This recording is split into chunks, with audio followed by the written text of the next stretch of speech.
Seoul, 1993. La ville est animée, et l'horizon est dominé par la tourne-encens. À la succursale de Gandong de Jowa Security, les gens s'agitent déjà à l'idée de toucher le pactole avec des rendements massifs.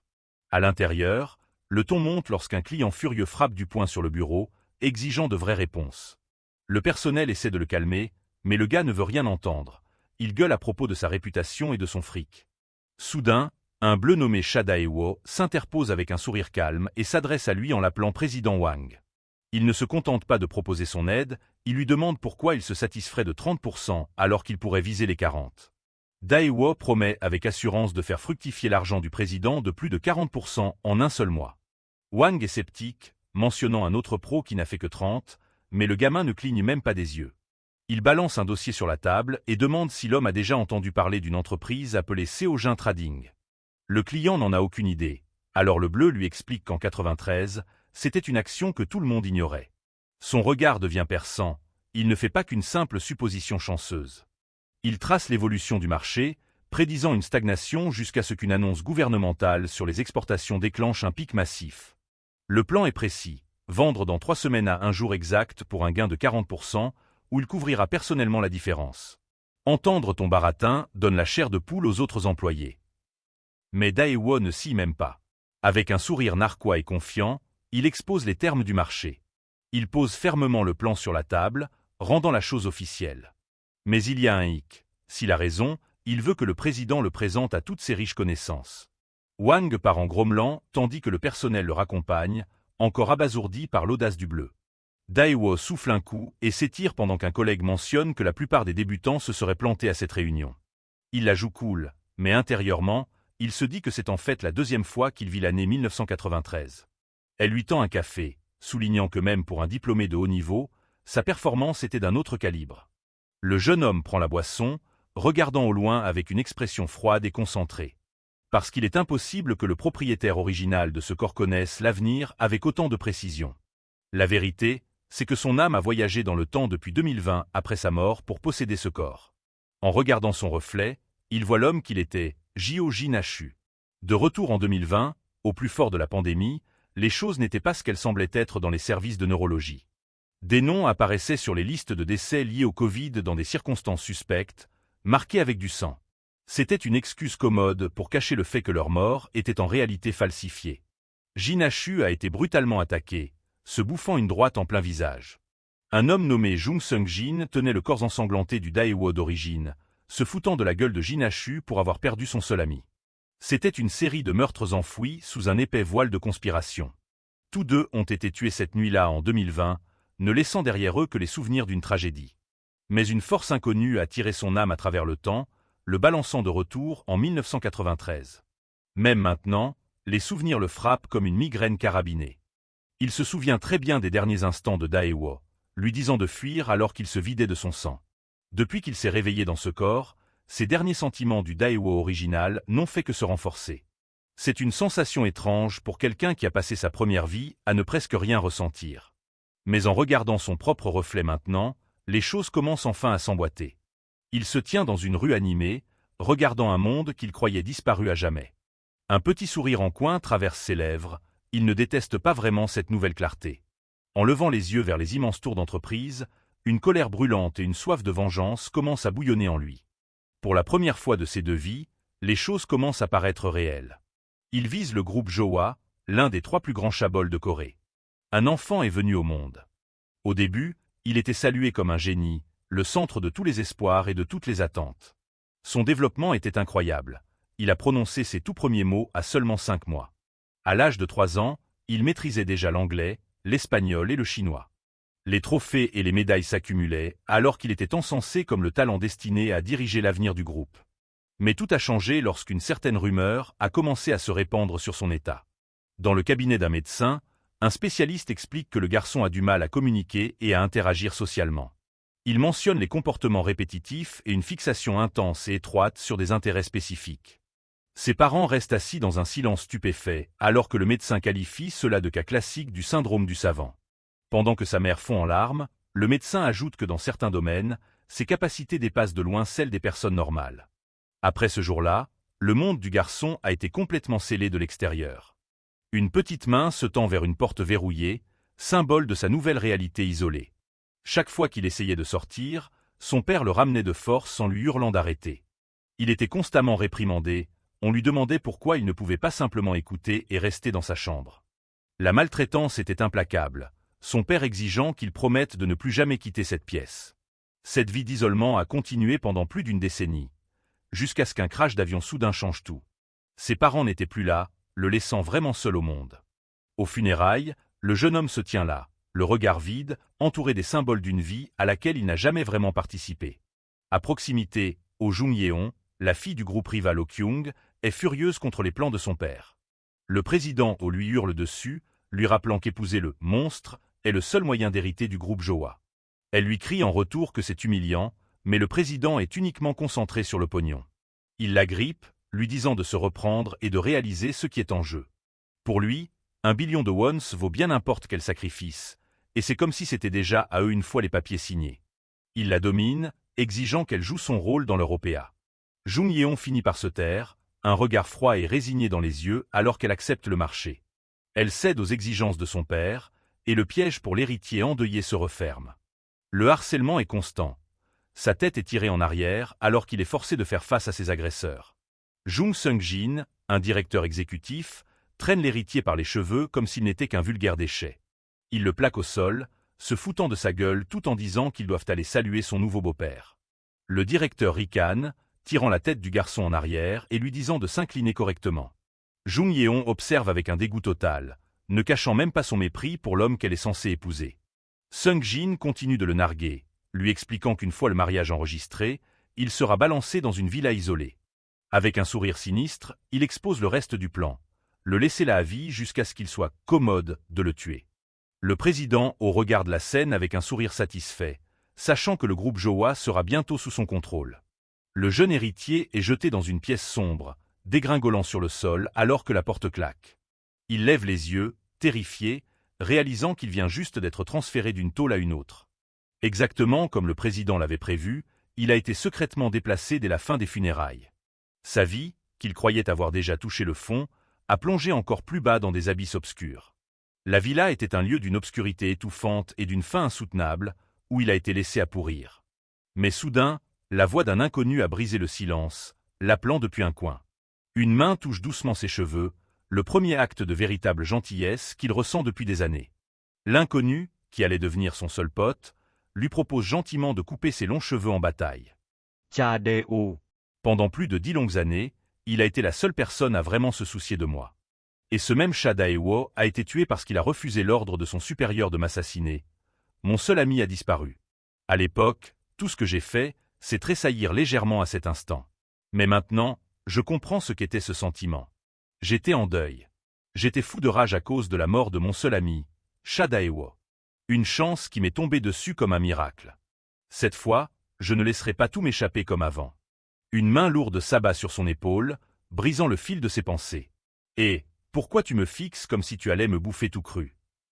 Son collègue senior sourit narquoisement, lui disant de se détendre et remarquant à quel point ses épaules sont hypertendues. Dae-oh reste silencieux, la mâchoire serrée alors qu'il essaie de contenir la tempête de souvenirs et d'émotions. L'homme balaie ça d'un geste de la main et s'éloigne, lui conseillant d'y aller doucement vu que peu de seniors seraient aussi sympas. Dae-oh plisse les yeux en le regardant partir. Allez doucement? Tu rêves. J'ai un long chemin devant moi. Je vais utiliser la moindre info dont je me souviens. Et anéantir complètement le groupe Oh Kyung, la racine de chaque foutu désastre. Je prendrai entre mes mains à la fois la vengeance de Jin-Achu et le salut de Cha Dae-oh, et je deviendrai le véritable monstre que vous avez tous créé.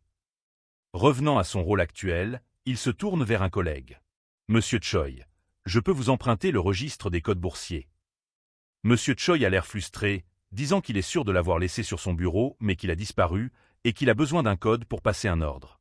Il fixe son écran d'ordinateur, bloqué sur un champ vide pour le nom de l'action. De quel code avez-vous besoin? Demande Dae-oh. Juansoft, répond Monsieur Choi tout en planant au-dessus du clavier. Sans une seconde d'hésitation, Dae-oh lui donne la réponse. Juansoft, c'est 23 331. Monsieur Choi est sur le cul, le regardant bouche bée et se demandant s'il a vraiment mémorisé tout le foutu bouquin de code. Je ne dirais pas mémorisé. répond Daewoo avec un regard calme et complice. Gérer des données était la seule et unique partie de l'ancienne vie de Jyo Jin-Achu dans laquelle il trouvait un peu de réconfort. Son esprit fonctionne avec une précision mécanique. Une fois qu'il voit une information, il peut se rappeler de chaque détail. Une mémoire parfaite. Dans sa vie passée, son autisme sévère rendait cette capacité insignifiante, mais dans cette vie, ce sera sa meilleure arme. Soudain, un cri de colère perce le bruit du bureau. Amenez le manager au ici. Tout de suite. Une jeune employée, bien sonnée, tente d'intervenir et de désamorcer la situation. La cliente, une femme plus âgée en robe violette, est folle de rage. Je suis la cliente ici, et je ne peux même pas choisir qui m'aide. Elle ignore les tentatives de sonner pour l'aider, l'insultant et se plaignant que les vacances du manager ne sont pas une excuse. Sonné baisse les yeux, abattu et blessé par les attaques verbales constantes de la meuf. Daewoo observe la scène, nullement impressionné par l'impolitesse de la femme. C'est une femme elle-même. C'est quoi son problème à cette vieille peau? Il regarde l'employée de plus près. En y repensant, elle s'appelait Bien Sonnée, non? Une image mentale de sa fiche de personnel apparaît. Bien Sonnée a rejoint la boîte en 1990. Il se demande si elle existait vraiment dans la vie du chat Daewoo original ou si elle était juste trop transparente pour marquer les esprits. La crise de cris de la femme continue alors qu'elle exige du respect et affirme que les employés sont des incapables.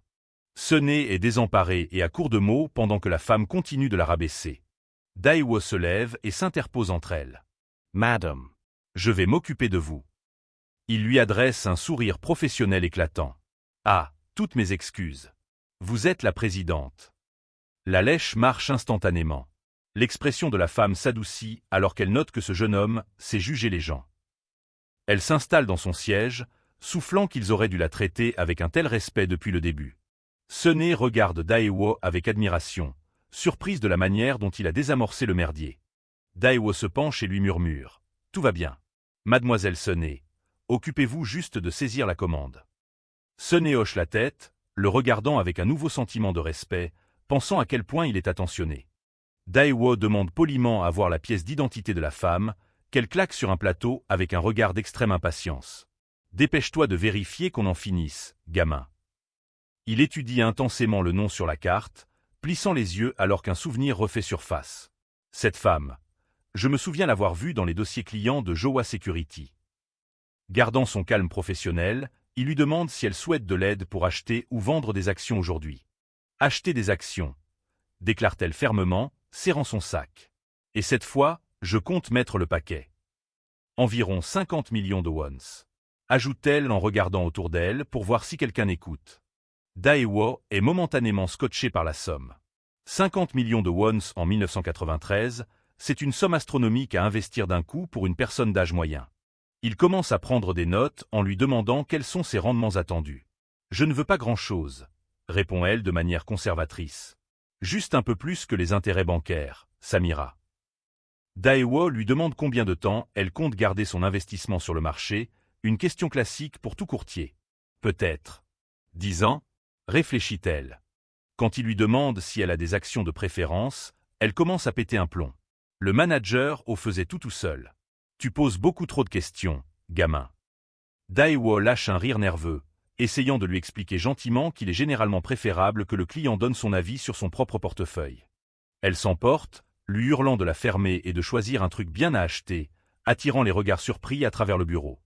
Daewoo se tourne vers son clavier avec un soupir. Celle-là, sérieux, elle croit que les actions c'est comme prendre des articles dans les rayons d'un supermarché. Il réfléchit à l'environnement boursier des années 1990, une époque où le trading d'actions était une folie nationale, mais où les connaissances et les systèmes en coulisses étaient encore archaïques. À cette époque, les plateformes de trading en ligne, HTS, n'existaient pas, ce qui signifie que les gens ne pouvaient pas simplement checker des graphiques ou traders depuis chez eux. La seule façon de trader était d'appeler ou de se pointer sur place en personne. Du coup, la gestion sous mandat, où le courtier prend toutes les décisions, était la norme. Donc ce n'est rien de dingue. Pense-t-il tout en tapant. Mais si je vais trop loin et que je lui fais gagner trop de fric trop vite, ça paraîtra louche. Il opte pour une stratégie sûrement gagnante. Pour quelqu'un comme elle, une boîte stable à long terme devrait parfaitement faire l'affaire. Avec un sourire confiant, il se tourne vers la femme. « Merci de votre patience, présidente. Que diriez-vous d'investir dans Daegyong Industries? Il explique les activités diversifiées de l'entreprise dans le commerce de détail et la chimie. Si vous y laissez votre argent pendant 10 ans, vous devriez largement gagner plus que ce que vous espérez. La femme a l'air sceptique, n'ayant jamais entendu parler de la boîte et craignant qu'elle ne coule, mais Daewoo insiste sur le fait que c'est une action prometteuse. Sa confiance est soutenue par les données de sa mémoire parfaite. Il sait que Daegyong Industries est une boîte solide qui survivra à la crise du FMI et à la débâcle des cartes de crédit. À une époque où même des géants industriels comme le groupe DW vont s'effondrer, il sait que cette entreprise tiendra bon, et un sourire froid et entendu se dessine sur ses lèvres alors qu'il s'assure sa première grosse cliente. Cha Daewoo lâche une bombe. Il dit à la dame qu'un investissement de 50 millions de wons se transformera en au moins 250 millions. La cliente bondit presque de sa chaise, les yeux exorbités à l'évocation d'un tel pactole. Elle lui demande s'il est vraiment sérieux, mais le bleu joue la carte du flegme, prétendant qu'il en a même acheté pour lui-même. Observant de loin, le chef d'agence Kang Azong est fasciné par l'audace monumentale du gamin. Azong ne peut s'empêcher de sourire, pensant que cette nouvelle recrue en a vraiment dans le pantalon. La collègue de Daewoo hésite car le prix actuel est plus élevé que son ordre d'achat, mais il ne scie pas.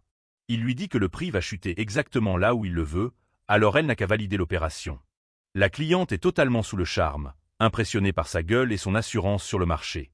Alors qu'elle lui tend sa carte, elle plaisante sur le fait de le caser avec une fille bien, mais il décline poliment. Une fois qu'elle est partie, Daewoo lâche un long soupir à la simple mention du mariage. Il se souvient que dans sa chronologie d'origine, le vrai Cha Daewoo s'était bel et bien marié. À l'époque, le mec avait une femme et 2 gosses qu'il avait envoyés en Amérique pour leurs études.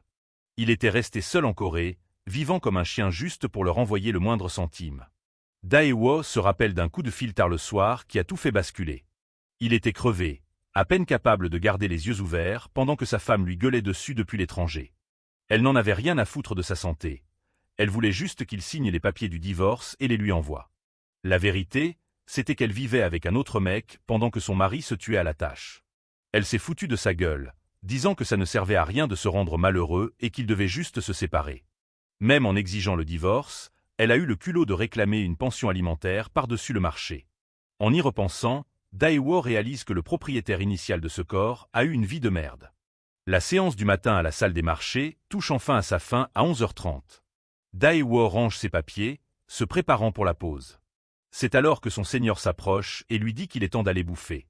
Le gars fait genre il est amical, mais il a un côté suffisant qui hérisse le poil de Daewoo. Il réalise que ce seigneur est Jung Seung-jin, un autre enfoiré qui a fait de sa vie passer un cauchemar. Daewoo ressent une vague de dégoût rien qu'en regardant la gueule du mec. Il accepte à contre-cœur, voulant en finir avec ce repas le plus vite possible. Mais ils sont interrompus quand le chef d'agence interpelle soudainement le bleu. Daewoo est pris au dépourvu, se demandant pourquoi le grand boss veut lui parler là, tout de suite. Azong dit à Seung-jin de tracer sans eux, court-circuitant net les plans de déjeuner. Il pose une main sur l'épaule du bleu, lui disant de se détendre vu qu'il n'est pas dans la merde. Seung-jin les regarde s'éloigner, son expression devenant froide et pleine de haine. Les deux atterrissent dans un petit resto de nouilles du coin. En mangeant, le manager commence à fouiller dans la vie perso de Daewoo, lui demandant ce que font ses vieux. Daewoo répond honnêtement, lui disant qu'ils ne sont que des bouseux à la campagne. Azong boit une longue gorgée d'eau, puis lui demande si sa famille a du vrai patrimoine. Le bleu capte que ce type essaie de le cerner, mais il ne se laisse pas démonter. Il explique qu'ils n'ont que dalle, juste une vieille baraque miteuse et quelques champs. Le manager rigole, disant que Daewoo est exactement comme lui, un gars qui part à l'assaut du monde sans aucun piston. Daewoo se souvient qu'Azong était célèbre pour être un self-made man qui a gravi les échelons à la dure. Il l'appelle le boss de la succursale, essayant de garder la conversation détendue. Azong se contente de sourire et lui dit d'arrêter la lèche avant même qu'il n'ait fini leur nouille. Le chef d'agence se penche en avant, lui demandant s'il sait qui détient vraiment le pouvoir au bureau. Il lâche une bombe en révélant que c'est le manager qui tire vraiment les ficelles, ce qui laisse Cha Daewoo se demander comment un larbin peut surpasser son propre boss. Le patron lui explique que le mec est le fils aîné du colossal groupe Tokyung. Le bleu se fige, les nouilles en suspens, son regard s'aiguisant alors qu'il évalue la menace. En levant les yeux vers le bâtiment de Jowa Security, il réalise que l'infiltration a commencé bien plus tôt qu'il ne le pensait. Il mentionne que l'entreprise de construction n'est censée être qu'une PME, mais le manager lui dit qu'il ne capte pas toute l'histoire. Il révèle que le groupe a un soutien financier blindé et est même lié à la famille propriétaire de leur boîte. Le manager confirme que c'est pour ça que ce type est le vrai boss dans le bâtiment. Daewoo est sonné par l'ampleur du truc. Le seigneur Choi mentionne que le fils du président va épouser la fille du groupe Okyung. Il est sur le cul que Cha Daewoo ne soit pas au courant des ragots du bureau. La nouvelle le frappe comme un coup de tonnerre. Si le fils du président se marie, alors le Jin-Achu d'origine existe toujours dans cette timeline. Daewoo est secoué par cette réalisation. Il a tous les souvenirs de Jin-Achu, mais il squatte actuellement un corps complètement différent. Il se prend la tête à deux mains au milieu du resto, le cerveau en ébullition. S'il est ici en tant que Daewoo, alors qui est le mec qui vit son ancienne vie en tant que fils du président Jio-Manki? Il est totalement retourné alors qu'il essaie de digérer ce truc impossible. Deux versions de la même âme ne devraient pas exister en même temps en 1993. Une version est née dans le luxe, tandis que l'autre est actuellement assise dans un boui-boui à bouffer des nouilles pas chères. C'est un truc surréaliste qui change tout. Choi jette un œil, se demandant pourquoi son junior buguait sur son bol. Il lui dit de se manier de bouffer avant que ses nouilles ne soient dégueulasses. Daewoo sort de sa transe, prétextant qu'il a juste zappé une seconde. Choi lui dit de continuer à mâcher parce que la pause déj est presque pliée. Il pose ses baguettes avec un léger bruit, l'appétit totalement coupé. Il a des trucs bien plus lourds en tête que la bouffe en ce moment. Choi se dirige vers le comptoir pour régler la note. Il dit à Daewoo de prendre ses affaires pour qu'il retourne au bureau se remettre au taf. Dehors, Choi s'en grille une et recrache la fumée. Il évoque le cas d'une cliente nommée Madame Lee Jongja. Il avertit Daewoo qu'il n'aurait pas dû signer ce contrat. Il pense que ça aurait été moins casse-gueule de repousser ça jusqu'au retour du manager O. Dans la finance, il y a des règles non écrites sur le fait de ne pas donner l'impression de piquer le client d'un boss. Choi lui dit que dans leur milieu, la perf fait tout. Tout se résume aux chiffres sur le tableau. Dans une boîte comme ça, la valeur d'un mec est entièrement définie par ses résultats. Alors que le grade fait la loi dans la plupart des boîtes, dans une agence de courtage, c'est la perf qui porte la couronne. Les résultats parlent plus fort que n'importe quel titre. Si les chiffres d'un employé sont balèzes, un junior peut facilement se faire plus de fric que son propre chef. C'est un jeu à haut risque où seuls les prédateurs survivent. Choi tire une autre taffe, avertissant que le manager O a un caractère de chien. Il va péter un câble en découvrant qu'un bleu agit dans son dos. Il propose d'essayer d'arrondir les angles une fois que le manager sera revenu. Il dit à Daewoo de juste s'écraser et de jouer la carte du petit nouveau. Daewoo s'arrête net et se retourne avec un regard déterminé. Il dit cash à Choi que ce n'était pas une putain d'erreur. Il lance un pari de malade en pleine rue. Il prédit que Daegyong Industries clôturera à exactement 28 000 wons.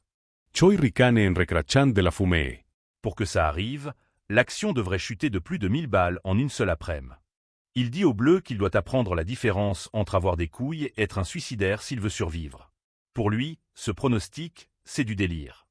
Daewoo ne bronche pas. Il demande à Choi ce qu'il gagne si sa prédiction se réalise vraiment avant la fermeture. Il propose un pari, demandant à son senior s'il lui accordera un seul vœu. Il est assez sûr de lui pour mettre un truc sur le tapis. Choi se marre et accepte le deal. Mais s'il a tort, Daewoo devra se taper toutes ses heures sup pour un bout de temps. Daewoo s'incline avec respect, un léger rictus aux lèvres. Il est carrément partant pour accepter ça et prendre le risque. Choi jubile déjà, remerciant Daewoo d'avance pour tout le temps libre qu'il va gratter. Il est persuadé que c'est dans la poche. Il marche vers les buildings. Choi lui dit qu'il y paiera au moins un kawa s'il finit par être le pigeon qui fait les heures sup. De retour au bureau, la séance de l'après-midi touche enfin à sa fin. C'est l'heure de voir si la prédiction tenait la route. Soudain, un collègue appelle le boss d'agence, halluciné. Le cours de clôture de Daegyong Industries vient de taper exactement 28 000 wons. Daewoo décoche un sourire narquois à son senior. Ça fait un ticket de vœux officiellement dans la poche pour plus tard, et Choi est sur le cul. La nouvelle se propage comme une traînée de poudre dans le bâtiment, tout le monde jase sur ce bleu dingue. Tout le monde sait que le manager O va vriller en apprenant ça. Daewoo cogite, réalisant que l'emprise du manager O sur le bureau est encore plus massive qu'il ne le pensait. Il s'est clairement collé une cible dans le dos. Soudain, Sune se lève de son bureau. C'est une collègue sympa aux cheveux ondulés violacés, et elle propose d'aller tâter le terrain avec le manager O pour Daewoo. Choi essaie de la freiner, mais elle est déterminée à l'aider. Elle affirme connaître assez bien le manager pour au moins essayer de sauver la mise du bleu. Daewoo la regarde, sinceramente scotché. Il n'arrive pas à croire qu'elle soit prête à risquer sa propre peau juste pour le tirer d'affaire. Elle lui lâche un sourire franc et chaleureux. Elle lui rappelle qu'il a sorti de la merde avec une cliente chiante plus tôt, alors elle estime que c'est normal de renvoyer l'ascenseur. En la regardant, Daewoo ressent un truc bizarre dans sa poitrine. C'est un sentiment auquel il n'est pas du tout habitué. C'est une petite chaleur qui le rend étonnamment serein. La gentillesse d'une collègue le touche plus fort qu'il ne l'aurait cru. Il serre sa poitrine, paumé face à cette émotion. Dans son ancienne vie de JOJinashu, il n'avait jamais ressenti une telle chaleur humaine. Se tenant seul dehors plus tard dans la nuit, il contemple la ville et réfléchit à son passé. Le monde semble radicalement différent cette fois-ci. À l'époque où il était le JOJinashu autiste, ses émotions étaient toujours basiques et limitées. Là, il capte que sa deuxième vie va être un vrai bordel humain. Dans sa vie passée, JOJinashu vivait selon un code hyper simple. Il était bien tant que les choses filaient droit comme il le voulait. Mais au moindre grain de sable, il vrillait.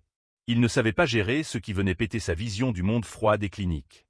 Même le jour où sa propre mère a failli y passer sous ses yeux, il est resté planté là. Son visage était un masque d'indifférence glaciale. Tout ce qu'il a ressenti à ce moment-là, c'était le séum face au boucan que tout le monde faisait. La tragédie de la scène ne signifiait que dalle pour son cerveau détaché. De retour dans le présent, Daewoo se tient seul dehors dans la nuit. Il réfléchit à quel point tout semble plus hardcore et étouffant dans ce nouveau corps. Il galère à gérer l'avalanche constante de sentiments. Il ferme les yeux, essayant de déterrer les détails chiants de la vie de Daewoo. Une version chibi de lui-même se concentre à fond, creusant dans une carte mentale de souvenirs pour trouver un spot précis. Il met la main sur l'info qu'il lui faut. La première chambre que Daewoo ait jamais louée à Séoul était un trou à rats tout au bout d'une ligne de bus. C'était une baraque minable perchée sur une colline, à des années-lumière du luxe qu'il connaissait. Il réalise qu'il doit choper le bus 588 pour y aller. En marchant, il est soudain coupé par un grésillement persistant. Il s'arrête et sort un petit boîtier noir de sa poche. Il fixe le beeper, le truc de base pour communiquer au début des années 90. Ça lui rappelle à quel point la technologie a régressé. En 93, les lignes fixes à la maison, c'était encore un luxe. Les beepers, surnommés Beep Beep, c'était le standard pour quiconque devait rester joignable. Il trouve une rangée de cabines téléphoniques pour rappeler. Le système était basique. Tu voyais un numéro sur ton bip et tu trouvais un phone pour rappeler. Il compose le numéro et écoute la ligne accrochée. Une nana répond, balançant que c'est Guro Kimbap, un petit boui-boui. Il patiente pendant que l'opératrice se prépare à le balancer à la personne qui l'a bipé. Enfin, la ligne s'ouvre. « Opa !» crie une voix à l'autre bout. Les yeux de Daewoo s'écarquillent alors qu'il serre le combiné. Son cerveau passe direct en sur-régime, traitant le flot d'infos. Il percute que la voix appartient à la petite sœur de Daewoo. Un arbre généalogique de la famille Chapop dans sa tête. Il a un père, une mère et 2 cadets, un petit frère et une sœur nommée Inae. Inae a l'air vraiment refaite de l'entendre. Elle squattait près du faune, soulagée qu'il la rappelle enfin. Elle bosse actuellement au resto de Kimbap et lui demande où il a fini par atterrir pour son nouveau taf. Il lui lâche qu'il est à l'agence de Gandong à Shonodong. En entendant sa voix, Inae fond en larmes de soulagement. Elle lui dit que leur vieux se faisait un sang d'encre pour lui. Daewoo est complètement largué par sa réaction émotive. Il se demande s'il ne capte rien à cause de son passé d'autiste. Pendant qu'il buguait, elle lui a annoncé toute joyeuse qu'elle venait de lui virer 3 briques sur son compte. Daewoo est resté scotché par la somme de malade. Il captait pas comment une gamine avec un nouveau petit boulot pouvait claquer autant de fric d'un coup. Mais elle a juste lâché. « Je suis sûr que t'as besoin d'un pécule pour démarrer. » Un collègue du resto lui gueule dessus, lui disant que le service du soir commence. Inae est prise dans un tourbillon entre sa surprise et le taf. Avant de raccrocher, elle lui dit de ne pas se prendre la tête pour rembourser le pognon. Elle promet de gérer le petit frère pendant qu'il se focus sur sa carrière. Daewoo reste planté dans la cabine après que ça ait raccroché, avec un silence pesant dans la tête. Il fixe le combiné pendant un bon moment. Dans le bus du retour, il ressent un truc inédit. C'est une chaleur brûlante qui lui prend aux tripes et qu'il n'arrive pas à expliquer. Il plaque une main sur son cœur, essayant d'encaisser la vague. C'est pas la froideur de la vengeance, c'est un truc vachement plus profond. Des larmes commencent à couler sur sa gueule alors qu'il réalise le truc. Il pige que c'est ça, ce qu'on ressent quand on a une vraie famille. Il compare ça avec sa vie d'avant en tant que JOJinashu, où son propre daron l'enfermait dans une piole comme un tôlard juste pour pas voir sa tronche. Il essuie ses yeux, submergé par le sentiment d'exister pour quelqu'un. Pour la première fois, il a des gens qui en ont vraiment quelque chose à foutre de lui. Le lendemain matin, le soleil cogne sur le building de Jowa Security. Une nouvelle journée de guerre des costards va commencer. Dans la salle de pause, les mecs s'agglutinent autour de la machine à café. Ils jasent sur le retour du fameux manager O. Un employé s'aplatit pendant qu'un manager passe dans le couloir. Il lâche qu'il était d'une humeur de chien massacreur en épluchant les dossiers. Madame Suné passe devant le groupe, le regard focus alors qu'elle file vers son bureau. Elle capte direct la tension dans l'air. Elle les entend dire que le manager O est connu pour péter des câbles dès qu'on touche à ses clients. Tolérance zéro pour ceux qui marchent sur ses plates-bandes. Ils en déduisent que le bleu, Shadaewo, est grave dans la merde pour avoir franchi la ligne rouge. Radio Moquette tourne à plein régime. Ignorant les bruits de couloir, Daewo est déjà à son poste, tapant sur son clavier, à fond dans son taf. Soudain, une armoire à glace se dresse au-dessus de lui. Une ombre massive s'abat sur son clavier, le mec sait qu'on le fixe. La bouche du type est pincée quand il lâche d'un ton glacial et coupant. Il demande s'il a affaire au bleu, Shadaewo. Daewo lève les yeux, le regard droit et pas impressionné pour un sou par le boss. Intérieurement, il sait que l'embrouille qui l'attendait est là. Le manager au Kyung-sik s'est penché de près, sa voix devenant un grondement bas et menaçant en se présentant comme l'héritier du groupe Kyung. Il a mentionné avoir entendu dire que Daewo avait pris l'initiative de gérer le compte de cette cliente. La gueule du manager est fermée, ses yeux se rétrécissant en fente de prédateur alors qu'il toise le bleu à 10 cm. Daewo reste posé à son bureau, l'air de s'en taper alors qu'au Kyung-sik crache le nom de la cliente, Madame Lee Jong-jia. Un léger rictus moqueur traverse les lèvres d'O Kyung-sik alors qu'il surplombe le bureau. Il balance avec un max de sarcasme à quel point le petit nouveau a l'air cocu. Il sort une enveloppe marron de sa veste et la secoue avec mépris sous le nez de Daewo. Il balance que l'action de Daegyong Industries n'a pas arrêté de grimper depuis hier, tapant déjà les 32 000 wons. Daewo garde la tête baissée, lâchant humblement que c'était juste un coup de bol. Au premier plan, la main d'O Kyung-sik broie l'enveloppe, les jointures blanches. L'expression du manager devient mortelle alors qu'il s'approche encore plus. Il siffle à Daewo qu'il doit apprendre exactement où est sa putain de place ici. D'un coup, il explose dans une rage théâtrale, balançant une pile de paperasse en l'air. Il gueule sur Daewo, l'accusant de monter une arnaque en promettant à une cliente qu'une action allait monter pendant 10 piges. Les feuilles volent dans tout le bureau pendant que le manager continue de faire un scandale. Il exige de savoir ce que Daewo compte foutre si la cliente porte plainte. L'œil de Daewo reste fixe, matant les papiers tomber sans une seule goutte de sueur dans le regard. Il se lève doucement, affrontant le regard enragé du manager avec un calme olympien. Il annonce clairement qu'il assumera l'entière responsabilité du trade. Tout le bureau coupe sa respi, abasourdi par l'énorme paire de couilles du bleu. Madame Suné et les autres maths incrédules, chuchotant que le mec a complètement vrillé. Daewo lève 3 doigts, balançant une déclaration choc à tout l'open space. Il jure que si l'action n'atteint pas son pronostic, il paiera la différence de sa propre poche. Les deux mecs se font face au milieu du bureau silencieux, on pourrait couper la tension au couteau. Daewo demande calmement si cette garantie perso suffit à calmer les nerfs du manager. La mâchoire d'O Kyung-sik est verrouillée, les dents serrées à s'en péter les mailles. Il hallucine du culot monstre qui sort de la gueule du bleu. Il écarte grand les bras et lâche un rire de mépris qui résonne dans tout l'étage.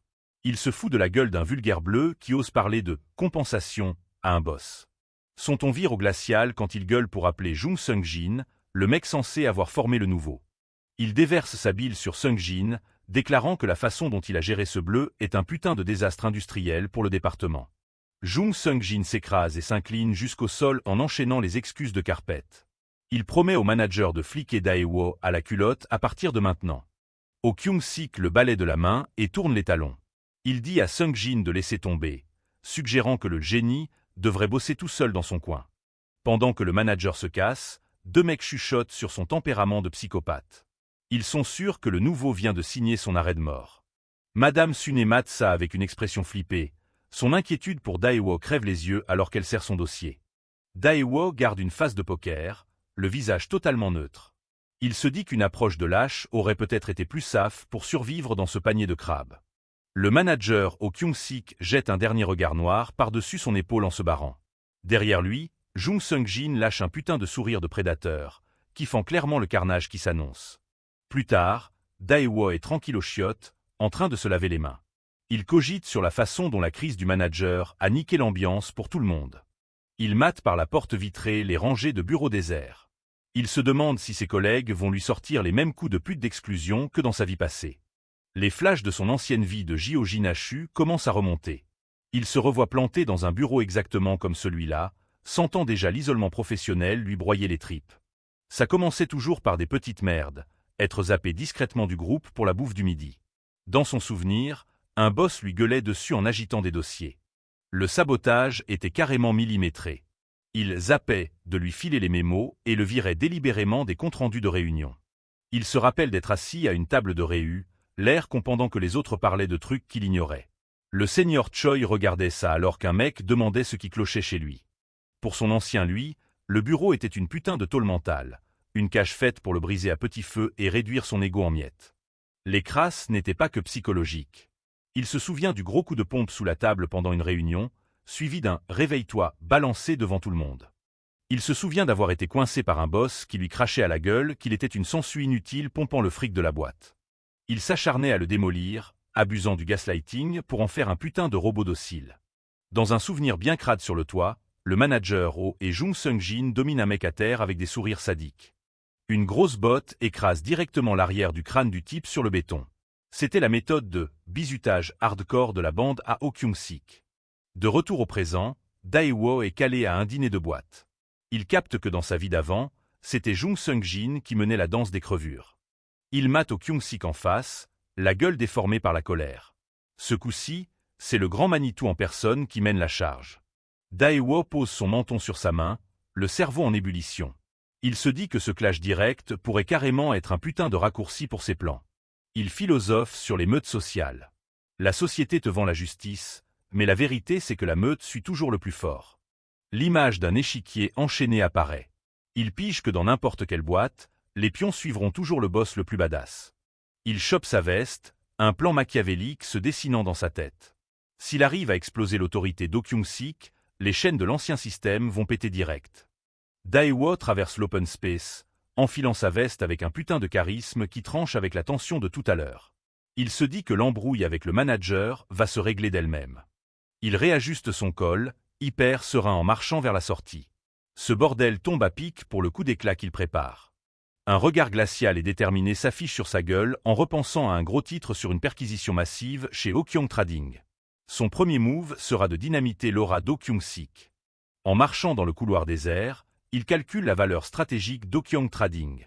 Madame Suné le fixe depuis une porte au loin. Dae-woo pile net quand il capte que Madame Suné le regarde avec une inquiétude sincère. Un petit sourire amical remplace sa face de tueur pendant qu'il se gratte la nuque. Il lui demande si elle a zappé de bouffer avec le bordel de ce matin. Madame Suné avoue qu'elle n'a pas eu le courage de partir tellement elle balisait pour lui. Dae-woo est sur le cul de voir quelqu'un s'inquiéter pour lui dans ce nid de vipères. Elle s'adosse au mur, baissant la voix pour lui dire qu'il ne devrait pas être vu en train de papoter.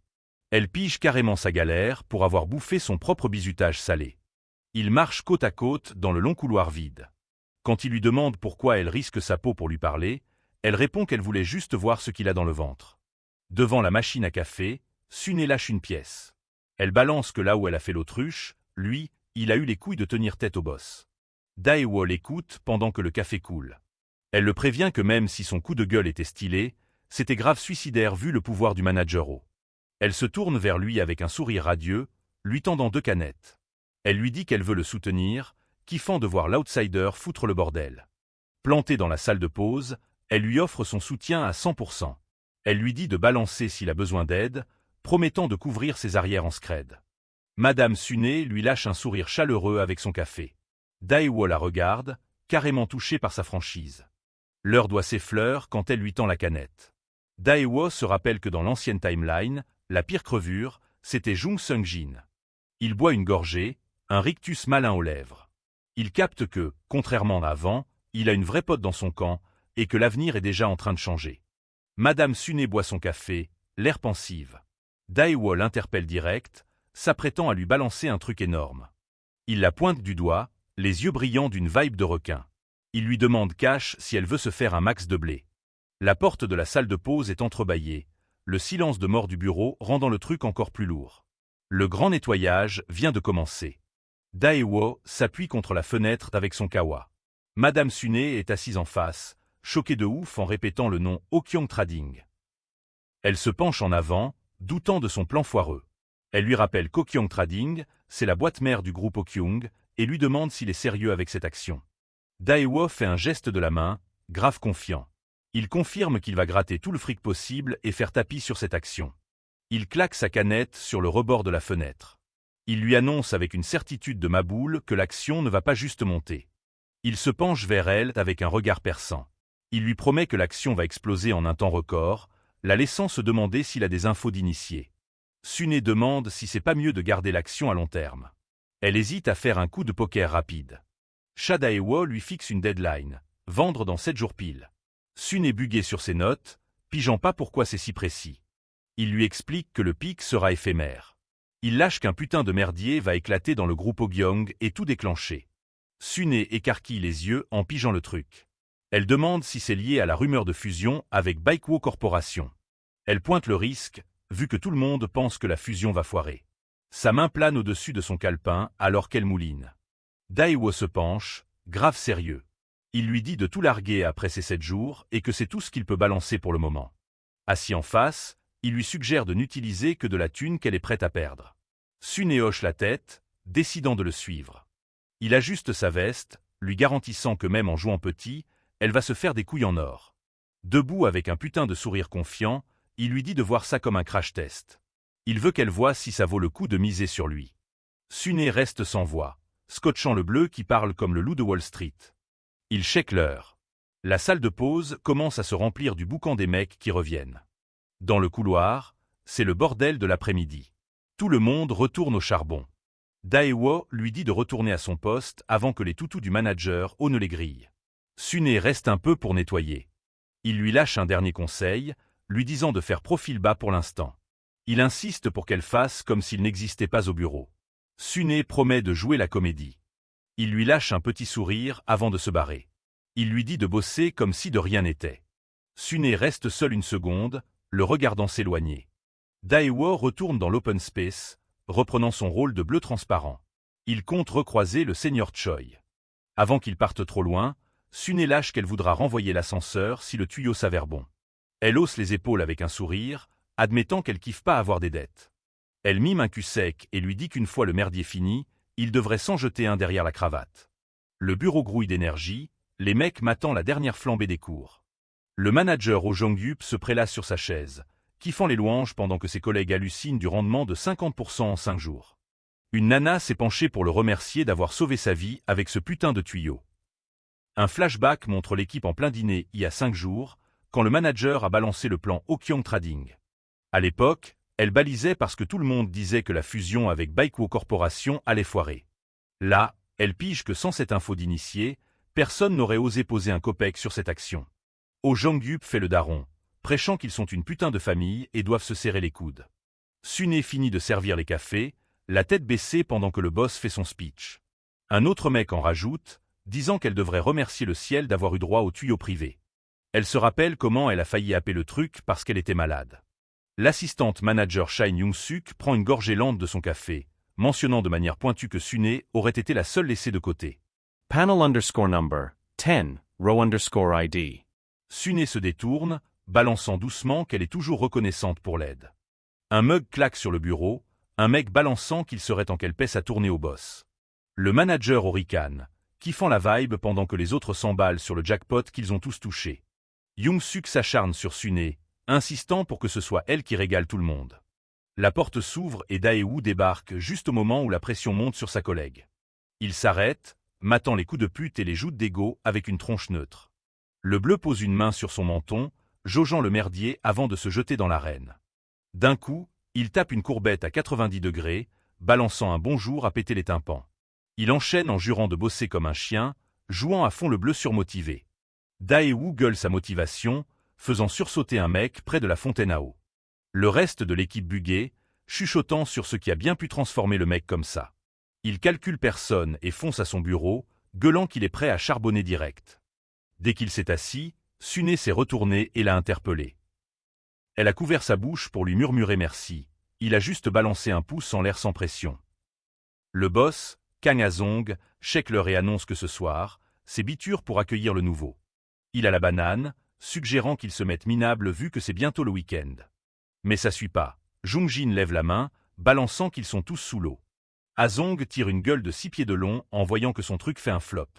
Il tente de rappeler que la beuverie d'accueil est une tradition de Gandong qui passe avant le taf. Il bombe le torse, essayant de faire le mal alpha face à une équipe silencieuse. Il capte qu'ils sont blindés de taf mais insiste pour qu'ils respectent la tradition. Azong mate le bureau du manager O, espérant un coup de main pour plier le débat.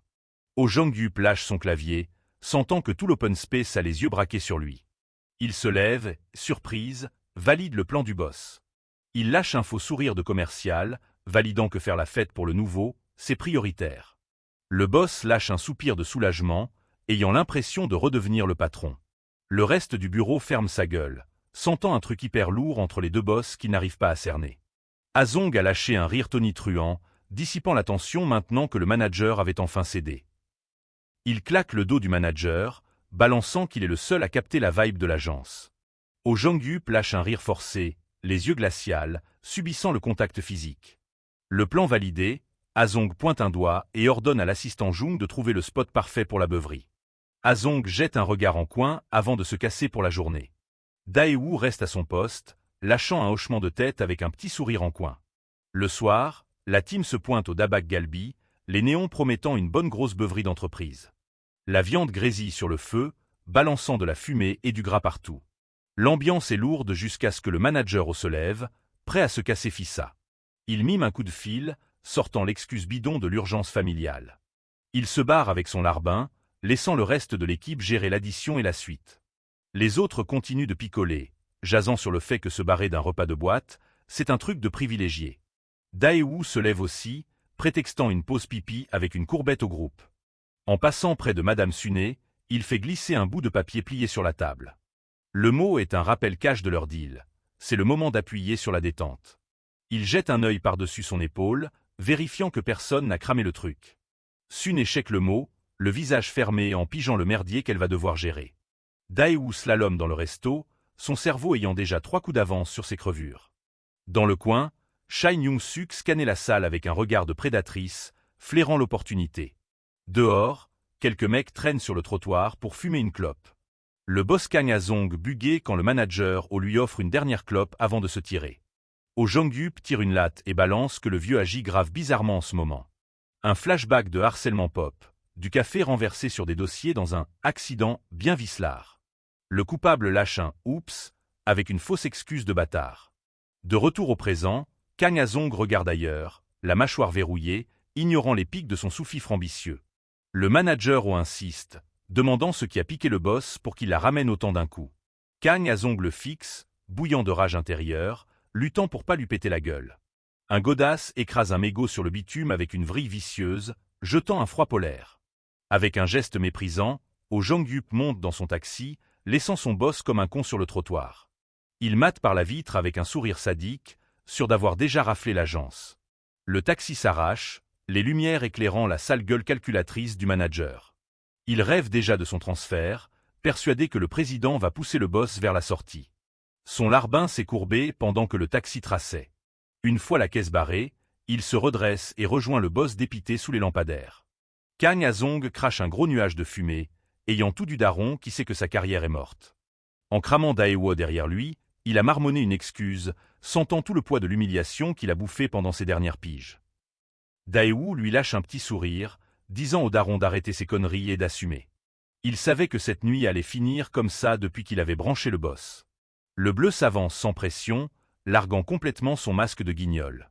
Il regarde le boss dans les yeux et lui demande s'il est toujours chaud pour le vœu dont ils avaient parlé. Ils sont là dans la rue, un vieux briscard au bord du gouffre et un bleu qui a les cartes en main. Daewoo lâche qu'il a déjà tiré la première balle de leur vengeance, l'air déterminé de fou. À l'intérieur, la barbaque qui grésille brise le silence de mort qui vient de s'abattre sur la table. Les collègues fixent Madame Suné, scotchée qu'elle ait vraiment bazardé ses actions au Kyong. Elle pose son verre avec un gros claque, coupant net leurs piaillements et leurs questions. Elle lève les yeux avec un putain de sourire, leur demandant s'ils veulent vraiment savoir pourquoi elle a tout liquidé. Un mec brandit un journal, les yeux exorbités devant la une explosive.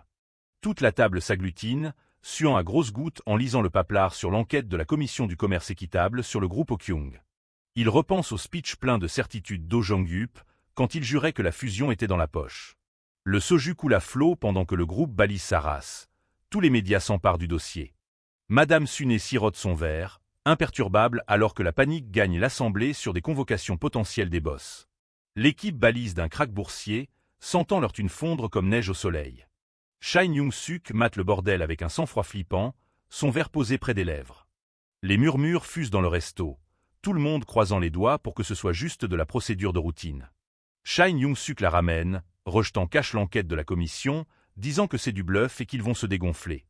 Les autres lâchent des rires ultra nerveux, s'accrochant désespérément à l'idée qu'O Jong-yup leur dira quand tout larguer. L'un des hommes se tourne vers Suné, se demandant si elle a vraiment vendu ses actions d'Okyong Trading juste à cause d'une rumeur. Panel_number 10, row_ID. Suné reste de marbre, tenant son verre alors qu'elle se remémore la conversation qu'il a menée à ce moment. Panel_number 11, row_ID.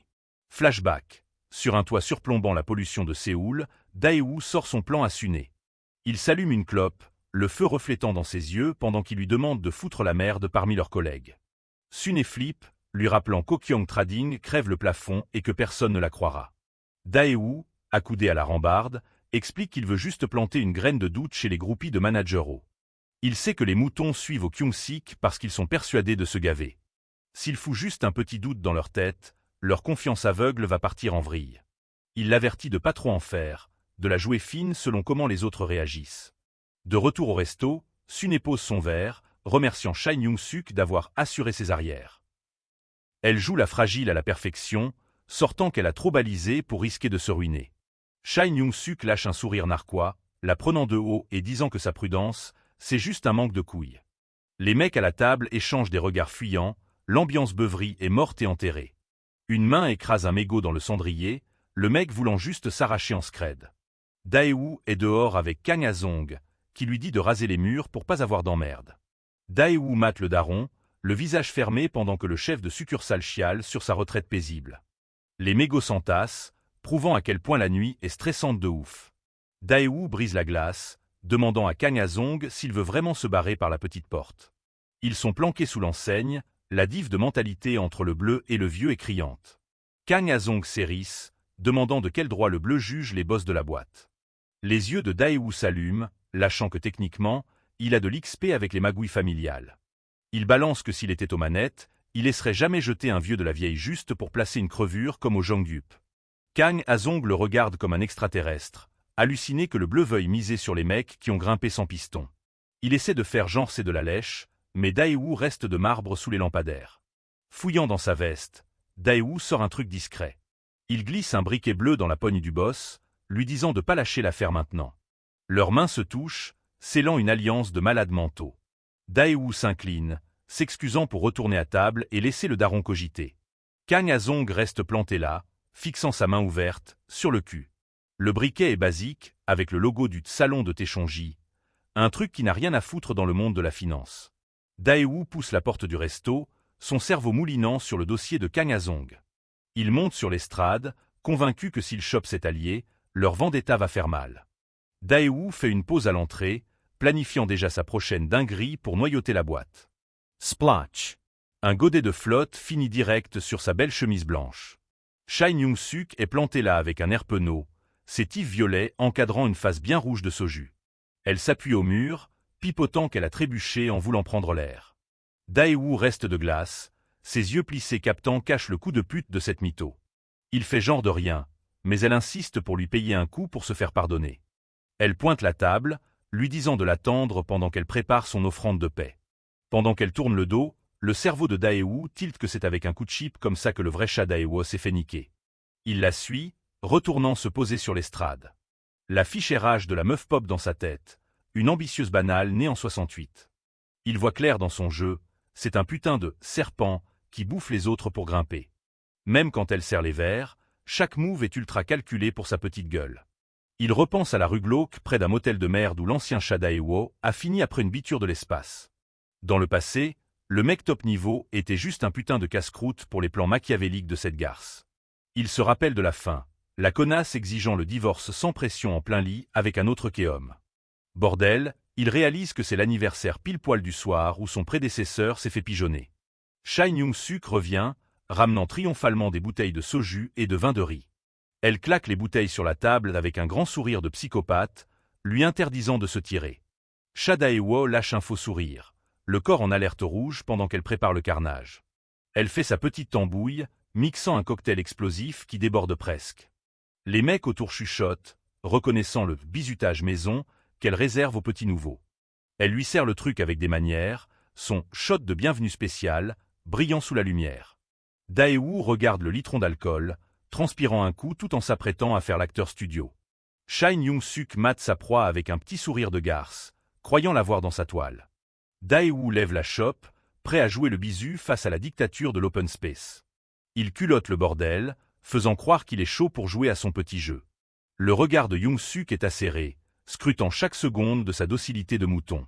Le dîner est interrompu net quand un mec hurle le nom de Cha Dae-woo dans le brouhaha. Dae-woo se lève, gueulant que c'est lui et file vers le phone. L'assistante manager Shine se mord la lèvre, gavée de voir son pigeon trouver une échappatoire. Près de la porte, le mec parle dans le combiné, jouant l'urgence professionnelle à fond. Il va voir le boss Kang et lâche que son vieux vient de débarquer de la cambrousse. Kang a zonk bugué, se demandant ce qu'un daron fou ici à une heure pareille. Dae-woo joue les fils modèles, disant qu'il doit cavaler à la gare de Séoul-Fissa.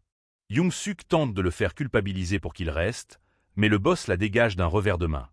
La garce bouillonne en scred, ses plans de la soirée ruinés par une putain des urgences familiales. Dae-woo claque une courbette parfaite, remerciant le boss de sa clémence avant de se faire la malle. Shin Young-suk reste planté là, se rongeant les ongles, percutant qu'elle s'est fait niquer en beauté. Sous la pleine lune, le néon du salon de thé Chonji brille dans la rue déserte. À l'intérieur, Dae-woo claque une liasse de billets sur le comptoir pour régler le coup de fil d'urgence. La daronne du salon hallucine devant le fric, captant que c'est bien plus que prévu.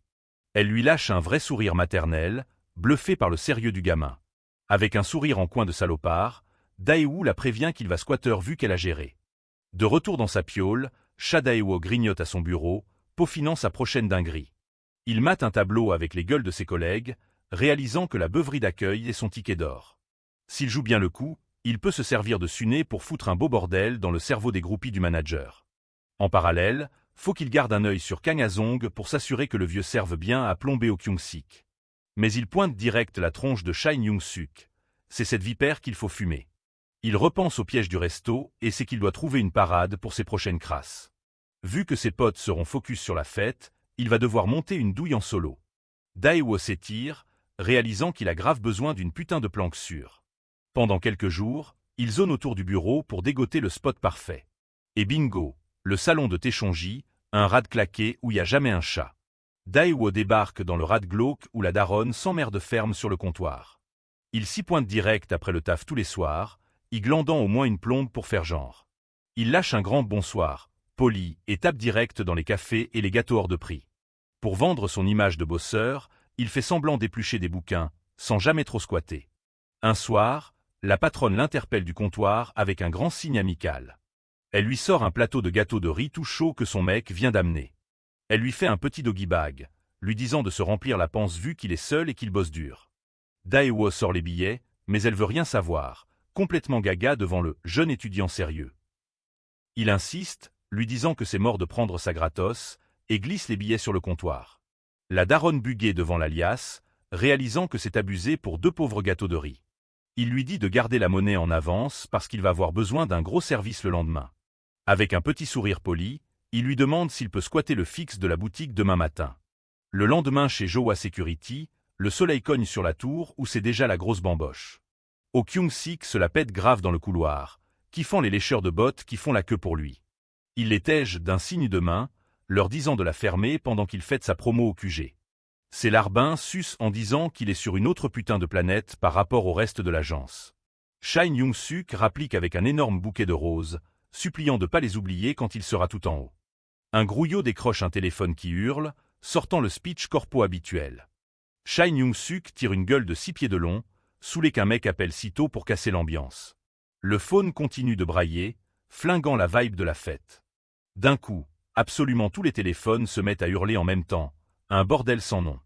Au milieu du carnage, Dae-woo sirote son gobelet tranquillou, matant les autres péter un boulon. Un mec déboule vers au Kyung-sik en gueulant qu'ils ont une merde monumentale sur les bras. Daewoo mate la scène en savourant le moment précis où le doute se transforme en pure haine. Le mec frénétique braque un journal, pointant la une de la mort qui tue. Le papier lâche qui a eu une grosse perquise surprise chez Oh-Kyung Group, jetant un froid polaire. Oh-Kyung-sik est planté là, les yeux sortant des orbites, la mâchoire bloquée face au carnage. Il fixe l'étoffe de la police, percutant que sa petite mutation au QG vient de se prendre un putain de mur. Pour les autres, les petits doutes silencieux deviennent un énorme cauchemar bien réel. Madame Suné se cache la bouche en mode choc pendant que les autres fixent le manager, se demandant s'ils se sont fait entuber. Daewoo lâche sa petite bombe dans le noir, sachant que le moindre battement d'aile de papillon peut foutre le chaos. La graine pousse direct, ses racines explosant le putain d'empire d'O-Kyung-sik. Au milieu du bordel, Oh-Kyung-sik sent son phone vibrer. Il décroche et se prend la gueulante de son daron, le président Oh, qui lui ordonne de ramener son cul direct. Kyung-sik tente de placer qu'il bosse, mais le daron lui crache que c'est pas le moment de jouer aux employés modèles. Il a pas le choix, le visage livide, il raccroche et s'apprête à tailler la route. Kyung-sik fonce vers la sortie, manquant de shooter tous ceux qui sont sur son chemin pour se barrer. Il cartonne presque un collègue, sans même s'excuser, fuyant comme un voleur. Le boss Kang Azong déboule de son bureau, matant le champ de bataille.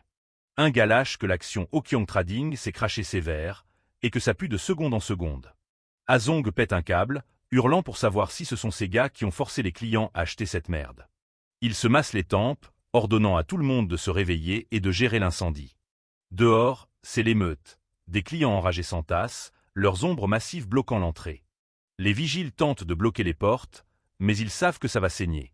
Les portes vitrées craquent sous la pression des mecs qui forcent comme des bourrins. Une vague de clients furax déboule, hurlant à la mort pour récupérer leur blé. Un daron est rouge écarlate de rage, hurlant à la mort pour le plan foireux qu'on lui a vendu. C'est le chaos total. Les clients pillent et gueulent pendant que l'équipe tente de limiter la casse. Des dizaines de mecs rentrent en même temps, gueulant comme des putois pendant que les employés suent à grosses gouttes. La haine contre Kyung-sik explose, contaminant tout l'open space comme une épidémie. L'équipe pouvait juste serrer les dents, leur rage contre Kyung-sik débordant en captant l'ampleur du bordel. La nuit tombe, les verres de soju trinquent dans un petit rad discret. Madame Suné avoue qu'elle n'aurait jamais parié un copec sur le crash monumental d'O-Kyung Trading. Daewoo explique cache que pour percer en bourse, faut capter la météo sociale soi-même. Il sirote un coup, repensant à quel point les délits d'initiés étaient open bar dans les années 90. Il bouffe pendant que Madame Suné le mate, complètement sur le cul de son sixième sens. Elle le resserre, le respectant grave depuis son coup de génie. Elle lui lâche qu'il est plus juste le mec paumé. C'est le cheval de Troie qui va retourner toute l'agence. Daewoo ressent une vibe chelou dans sa poitrine en écoutant les compliments. Il la remercie, mais elle dit qu'elle a juste appliqué ses putains de consignes. Elle lâche plus de soju, avouant que ça a grave aidé d'avoir enfin un mec qui la prenait pas pour une conne.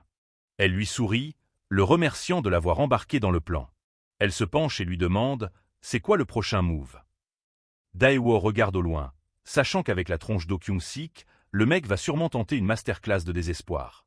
Il lui lâche que c'est cool, vu qu'il a aussi prévu de foutre un joli bordel de son côté. Le briquet rouge du salon de Taechonji est sur la table, petit rappel de sa Batcave. Il balance que pour une grosse dinguerie dans quelques mois, il devra squatter aux States. Un sourire diabolique pop sur sa gueule en pensant à exploiter cet événement pour ses affaires. Madame Suné buguée sur ses plans sur la comète, lui demandant ce qu'il a derrière la tête. Il la fixe avec un regard de tueur, jurant qu'un truc de malade mental va bientôt péter.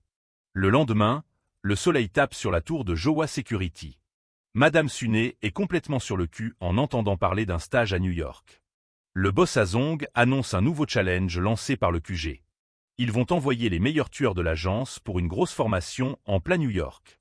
Le boss lâche que c'est dans une boîte partenaire à NYC, tous frais payés par la boîte plus 15 piges de vacances. Tout le monde chuchote, hallucinant sur le jackpot de ouf. Daewoo lâche un sourire de sadique, captant que c'est la faille parfaite pour exploser les fonds secrets d'O-Kyung. Un mois après le crack, le bureau est une vraie zone de guerre. Téléphone qui hurle et paperasses qui volent. L'ambiance est hardcore, avec les clients qui ont gueulé à chaque fois que l'action s'est vautrée. Pour sauver les meubles, la team fait des réunions H24, cherchant le bon coup pour calmer les pigeons. Les heures sup sont obligatoires. Les mecs ont des têtes de déterrés devant leurs écrans bleutés. Même le larbin d'O-Kyung-sik tape comme un sourd, rouspétant de faire la boniche juste pour gratter des points pour NYC. La promesse des States brille comme un putain de saint Graal dans ce merdier. C'est devenu un battle royal sans flingue, tout le monde s'entretue pour le ticket d'or. Le boss Kang Azong claque des mains, ordonnant à tout le monde de souffler 2 minutes. Il annonce que les clients ont enfin lâché la grappe et qu'ils doivent commencer à écluser leur congé. Azong pointe Daewo du doigt, lui gueulant de prendre des vacances, fit ça avant de clamser au bureau. Daewo se pointe lui-même, scotché, pendant que les autres matent le boss l'obligeaient à se casser. Le TGV trace dans la campagne, emmenant Daewo loin de Séoul vers son bled. Dans le train, Cha In-ae sort de la bouffe pour son frère, trop refaite de le voir.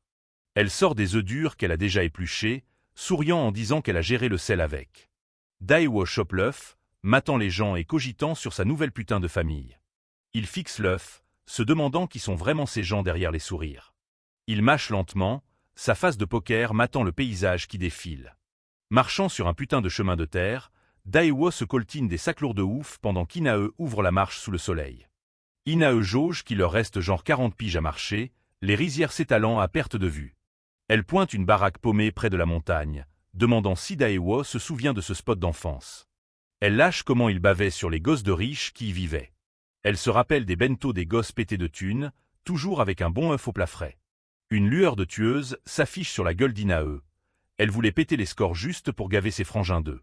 Daewo check l'énorme bac d'œufs, pigeant enfin le délire de l'achat.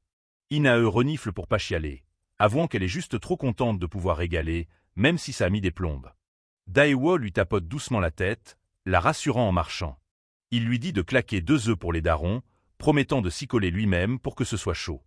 In-ae écarquille les yeux, lâchant une larme face au petit geste sympa de son ref. Elle essuie ses yeux et lâche un petit sourire, balançant un « ouais », joyeux avant de repartir. In-ae tape un sprint vers la porte, gueulant pour appeler les vieux. La vieille baraque traditionnelle pop dans le décor, le toit tout pété, avec les darons à la porte. In-ae saute sur la daronne, lui faisant un énorme câlin pendant que le vieux mate ça depuis le porche. Les vieux s'agitent direct autour de Daewo, lui piquant ses sacs et demandant si le taf est pas trop hardcore. La daronne claque des mains, grave heureuse, hurlant d'entrer parce qu'ils doivent avoir la dalle de ouf. Elle lâche qu'elle a saigné un poulet juste pour lui, vu qu'il kiffe sa soupe de poulet. Daewo mate la cour, les jarres empilées et les murs tout pétés de la baraque. Il pige à quel point c'est la dèche, réalisant la misère dans laquelle le vrai Daewo a grandi. Il lâche un dernier regard avant de rentrer, encaissant la putain de réalité de sa nouvelle daronne. La famille se pose autour d'une mini-table blindée de soupe de poulet, de riz et de trucs à bouffer. Daewo bloque devant la porte, un putain de flashback de sa vie de bourge lui pétant à la gueule en voyant la bouffe. Il se revoit avec une montagne de homards et de barbaques de luxe, bien trop pour un gosse. À l'époque, son lui gamin squattait une table géante dans une pièce glaciale, un costard-cravate lui balançant froidement les ordres du boss. Le gosse matait la bouffe de riche, la gueule vide, rien à foutre de la bouffe, juste putain de seul. Dans le présent, Daewo a le souffle coupé, les yeux écarquillés par le putain de contraste. In-ae passe la tête, s'inquiétant avec sa petite voix douce de savoir si ça va.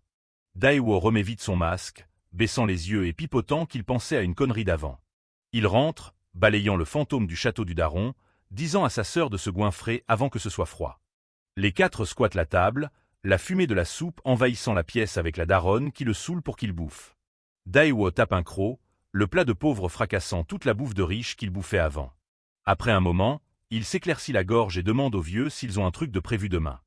Le daron lève la tête, lâchant qu'il foute rien et demandant pourquoi il veut les traîner à Jechon. Daewo balance qu'il a un petit cadeau surprise pour eux, la voix posée au milieu du bordel ambiant.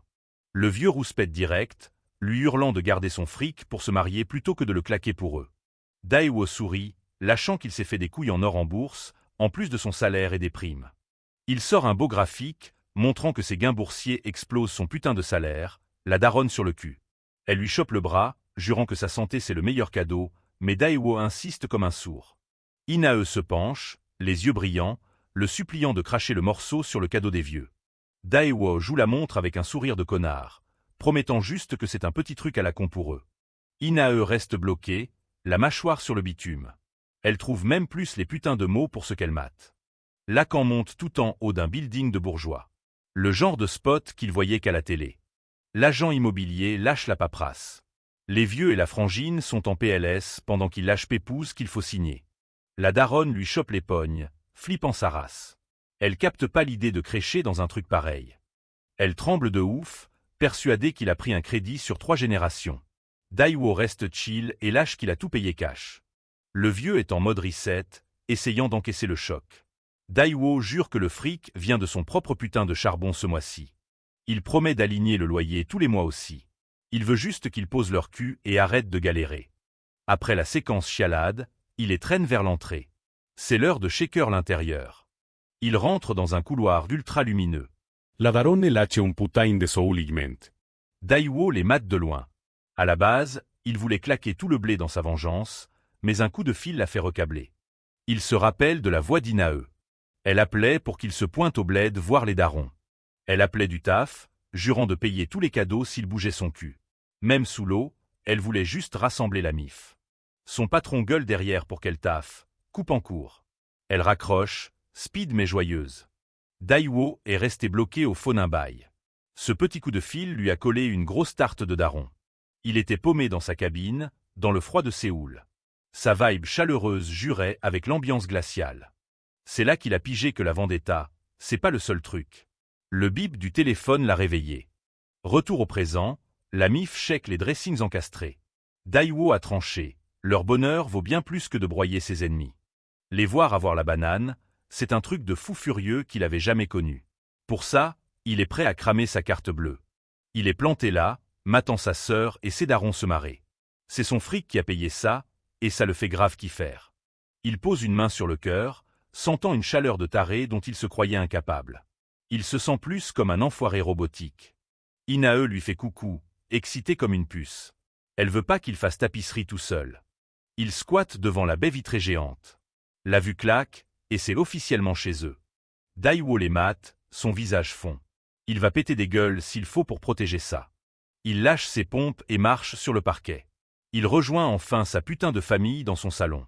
Les millions lâchés là-dedans, c'est que dalle face à ses sourires.